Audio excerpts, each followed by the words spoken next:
just back from a videography and photography gig. It was interesting because I wasn't working on my own work while I was over there. I was working on someone else's idea because it was a conference. So these classes were for performers and performance teachers, teachers that teach performing. And I learned a lot of things at this conference, being an artist and being a performer, which is how I class myself, is more the things that I should avoid rather than things I directly learned from people. And one of the big things that I learned from this conference was that form to the artist is as important as expression. Now, let me explain what that means. So I'll explain what it means in my terms and where I think I've kind of made the failure in form and lean too much into expression as an artist and a performer. And hopefully you guys watching this might be an insight for you to realize that maybe I lean into too much of one or the other. So for my whole career, so I went to art school and then I did actor training. And as an artist, my art was very surrounded by concept and expression of ideas and expression of feeling. And then I went to do acting, which is a similar thing. It's more expression of thought and feeling, as opposed to skillful form. And then when I finished, and this year, this is the big realization I had for me, that form is just as important as expression. And if you get the form down, you'll get just as much expression from mining just the expression, if you get what I'm saying.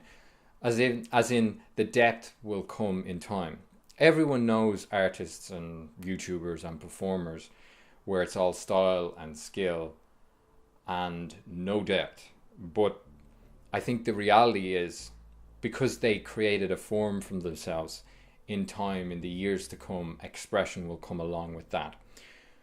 Whereas when I was at this conference, what I realized is that a lot of people there had a great formless form of expression, but no steady form to express that on. You know, an actor's waiting for the job, you know, oh, we're all waiting for the job. Well, in this day and age, you shouldn't really be waiting for the job because you could make your own work. But making your own work requires a good amount of thinking that isn't expression and developing skill sets that will generate a form for yourself, a platform to put your stuff on.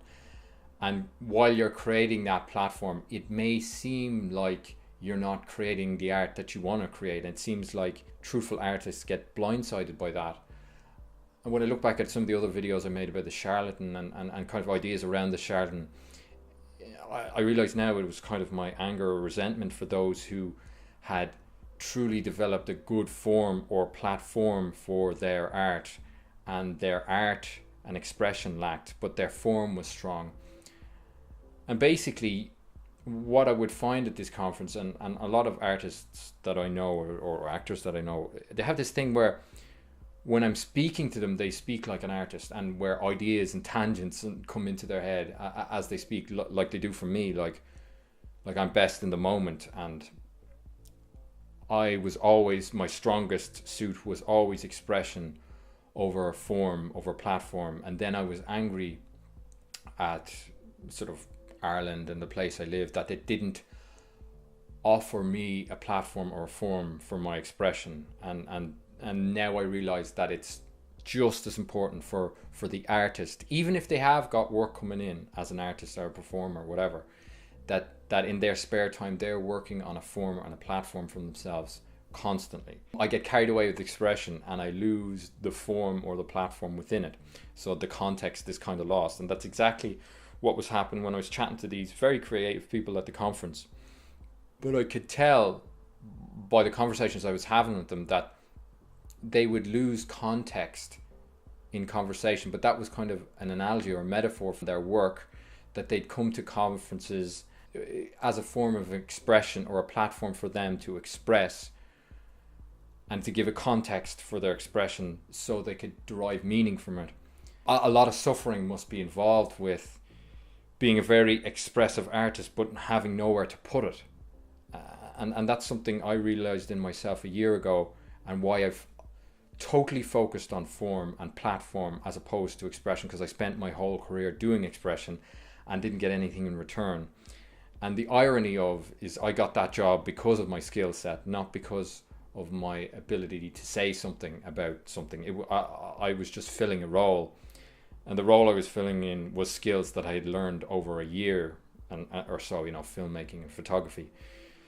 So I think that's a good metaphor for how important structured platforms you develop for yourself are. Where the other side of things is you could be an artist or a performer or an actor or whatever, a singer, and you were lucky enough at a young age or whatever to get a platform for yourself that constantly can hold for you an audience. And so you don't have to work on a platform yourself. Someone else gives that to you. But I think in the long run, even if you are blessed with a platform, like I felt I was resentful for living in Ireland because I didn't feel like there was a place for me and my work. But I should have actually done more internal work and realized, actually, no, I should make my own platform and speak on that, where be it on YouTube or other forms. I'm constantly thinking about the form and how I can put my expression into it. The flip side of that is, because feel like I'm quite insightful in my art and I speak like an artist and my expression feels limitless. Honestly, that's kind of where I am as an artist at the moment. And the form seems so behind that the expression that I have within me, I can't get the truth, the internal truth onto paper as such, or onto film, or onto image, onto still image.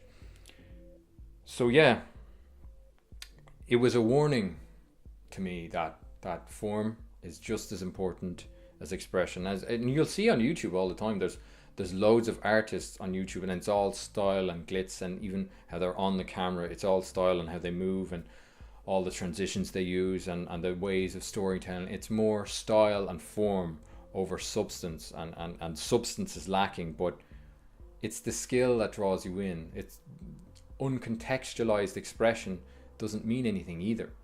Opposite things that are complementary to each other. So if you're big on Jordan Peterson, where this idea has sort of developed from for me is this idea that conscientiousness and openness seem like totally different things. So if you're really open, you're probably low in conscientiousness, and if you're high in conscientiousness, you're low in openness.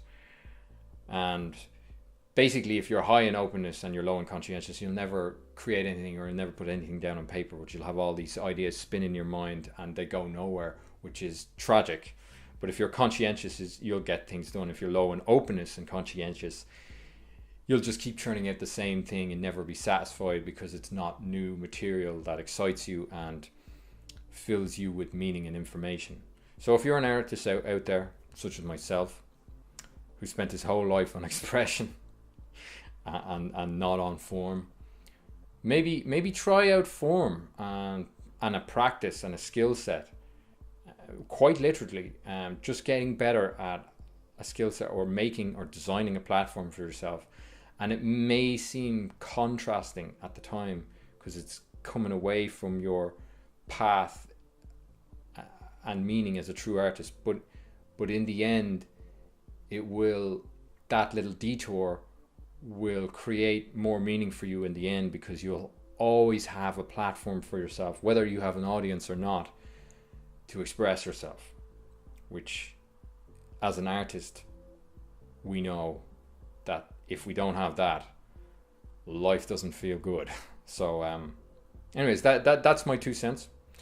And one of the other things I got from the conference was that it is a struggle to make art and to be expressive, and the struggles of practicalities of life, but to find, one of the actual things I learned from it is to find pleasure. Like pleasure, that's kind of an icy word, but find pleasure in the work that you make, in the work that you do. And what I mean by that is, it's easy to lean into how uncomfortable this feels and how you're struggling with the work and trying to get it on paper and it's just not working out. But there's sensations in your body that tell you that, oh yeah, there's meaning there. I actually do enjoy this.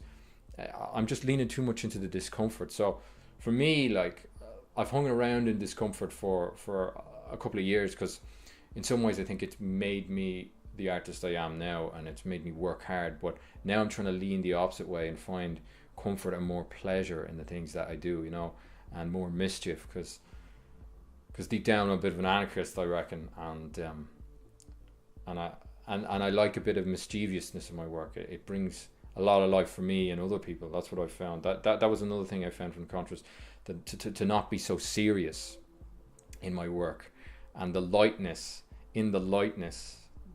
where it's light and easy to move. There's a lot of expression and art in that.